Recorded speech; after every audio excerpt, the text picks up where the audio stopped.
극적인 1차 협상을 마치고 한동안 괜찮아 보였던 중국과 미국이 다시 으르렁대기 시작했습니다.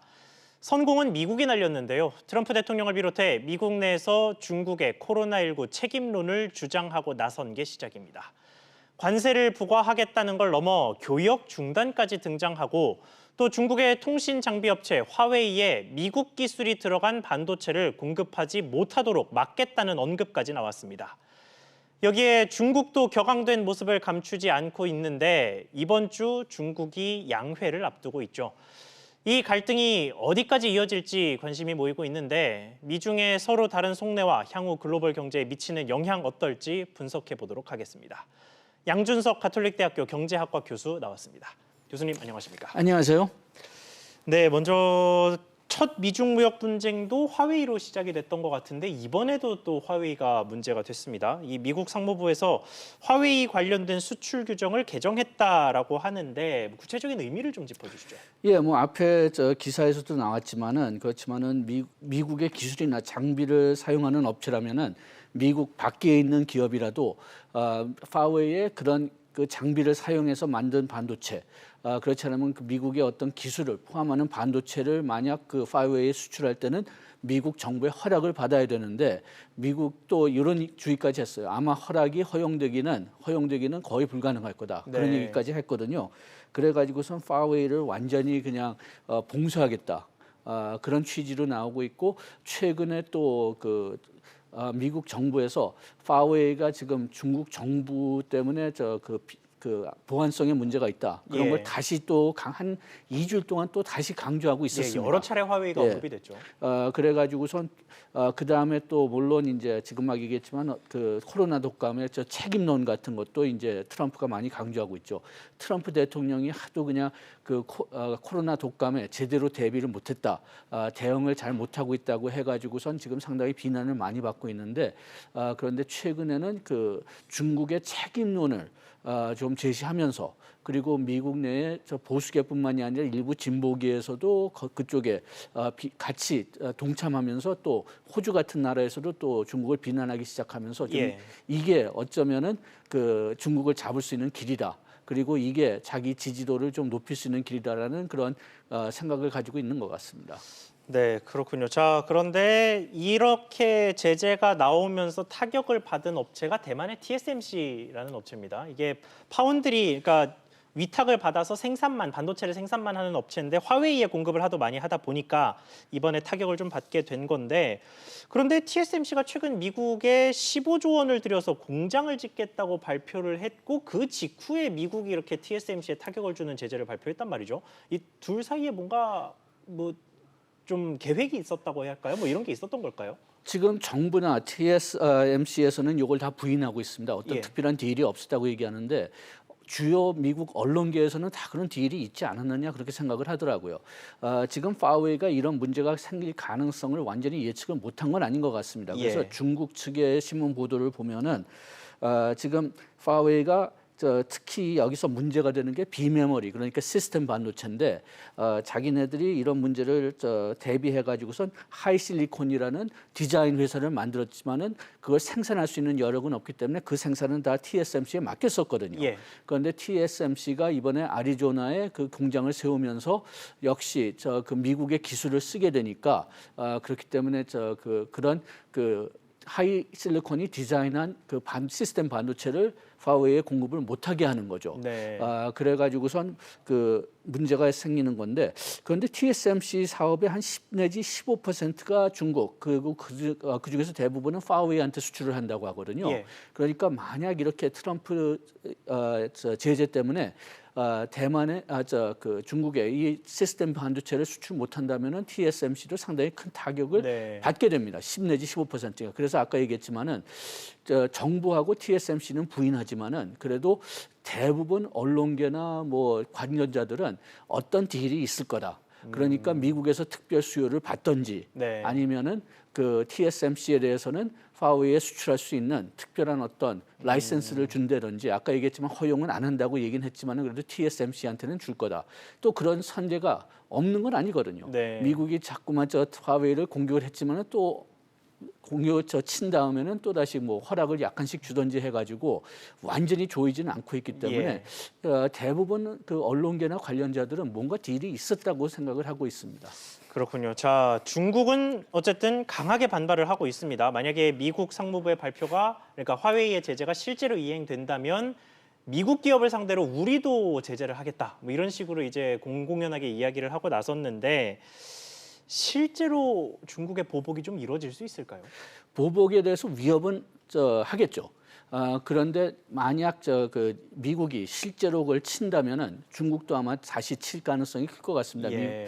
중국에서 일방적으로 당하기만 한다면은 국민들이 가만히 안 있을 것 같아요. 특히 보잉 같은 경우에는 지금 상당히 좀 어차피 그 보잉 맥스 때문에 상당히 큰 타격을 받고 네. 있기 때문에 중국이 보잉의 비행기를 안 산다고 나온다면은 보잉한테는 상당히 큰 치명적인 타격이 될 수가 있고 또 애플도 역시 마찬가지죠. 애플도 아직은 중국에서 조립을 하고 있는데 미국에서 가장 시장 가치가 높은 기업이니까요. 예. 그래가지고선 그런 문제들도 있지만은 또 한 문제는 뭐냐? 그 미국의 중소기업들입니다. 미국의 중소기업들이 상당히 많은 경우에는 중국에서 나오는 중간재를 구매하고 있고 다른 데서 중간재를 구매하기가 아직까지는 굉장히 어려워요. 예. 그래가지고선 그런 중소기업들이 아마 가장 큰 쇼크를 받을 겁니다.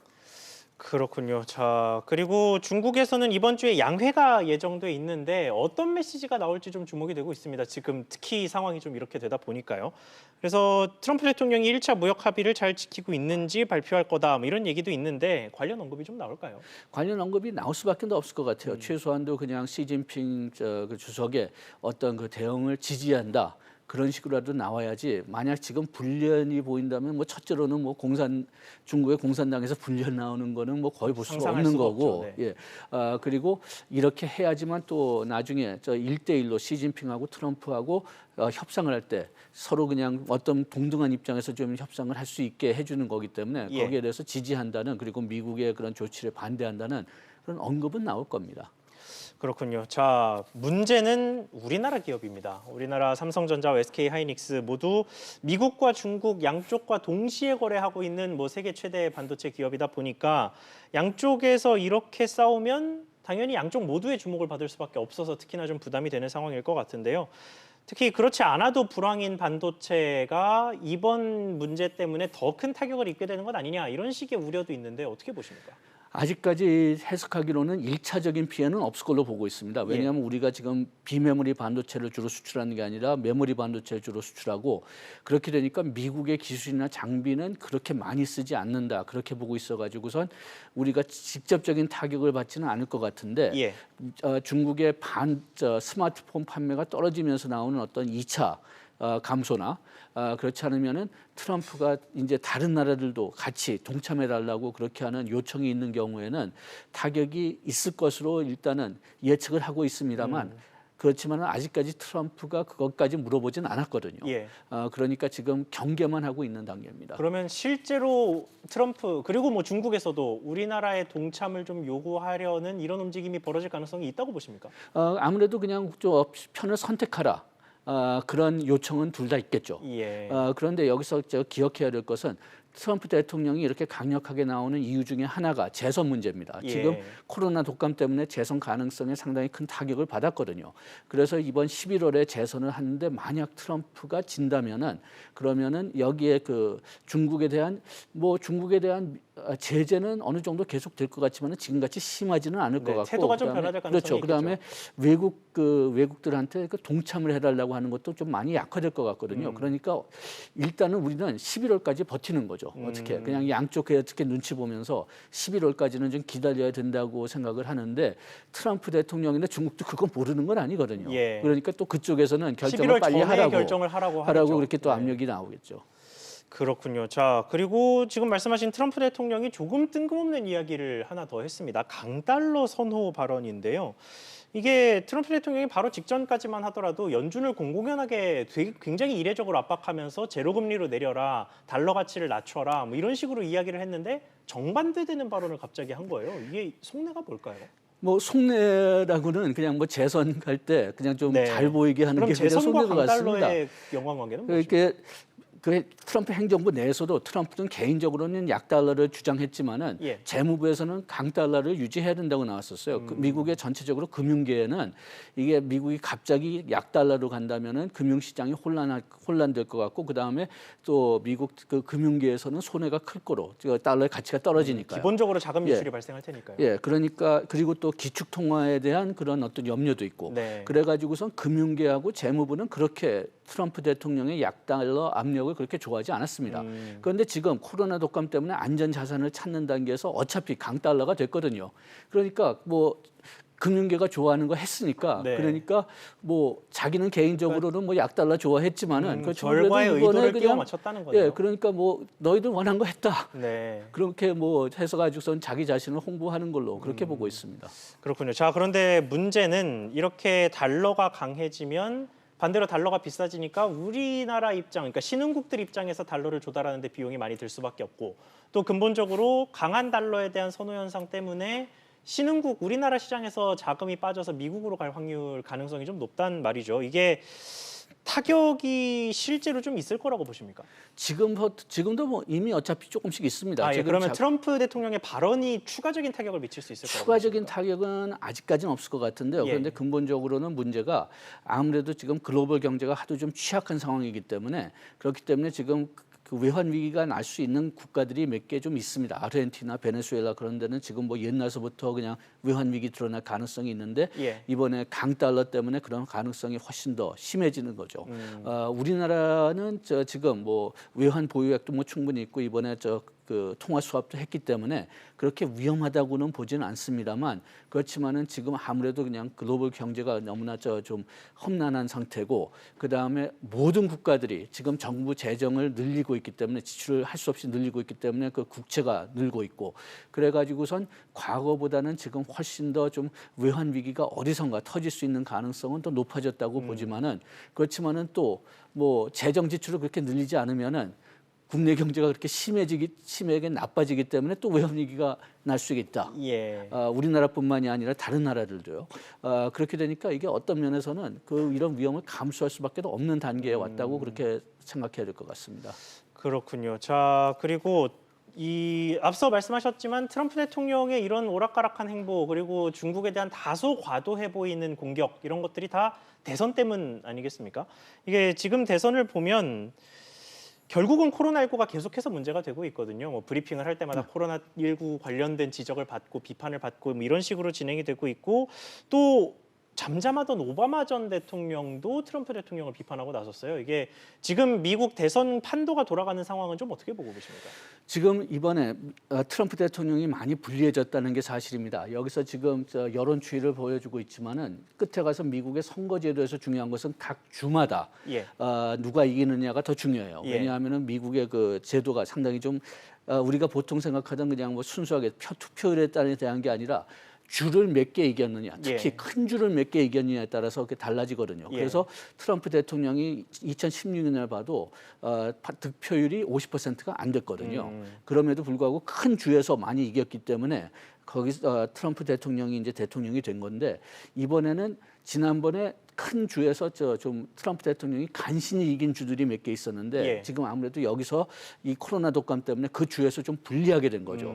그래서 어떻게 하면은 큰 주, 간신히 이겼던 주에 다시 또 간신히 이길 수가 있느냐 그런 전략을 지금 계속 찾고 있는데 먼저 코로나 독감을 가지고 밀려고 했다가 그게 좀 실패하니까 이번에는 중국 치는 방법으로 좀 나가는 것 같습니다. 외부의 적을 만들어낸다 이런 식으로 해석을 할 수 있겠네요. 그렇게 해석할 수도 있고 그 다음에 또 그 주들이 2016년에 그 보호 정책으로 시도했던 그런 캠페인이 성공했잖아요.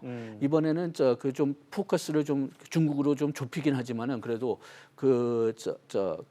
메시지는 비슷하죠. 중국 때문에 경제가 지금 망하고 있고 거기에다가 저기 하나 더 더한다면은 코로나 독감의